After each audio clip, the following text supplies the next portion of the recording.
ফজরের 2 রাকাত সুন্নাত এ পুরো দুনিয়া আর দুনিয়াতে যা কিছু আছে সব কিছুর চাইতে উত্তম।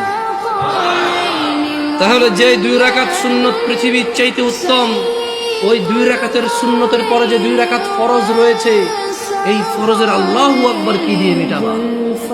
এই ফরজের সামি আল্লাহু লিমান হামিদা কি দিয়ে মিটাবা? কত টাকার মালিক হয়েছে তুমি নামাজের কাফারা দিবা? যেখানে সুন্নত 2 রাকাতের মূল্য পুরো পৃথিবীর সমস্ত সম্পদ বিক্রি করে যদি একটা স্বর্ণ কিনা হয়, ওই স্বর্ণকে যদি এক পাল্লা রাখা হয়, আর ফজরের 2 রাকাত সুন্নতকে যদি এক পাল্লা রাখা হয়, ফজরের 2 রাকাত সুন্নত ভারী।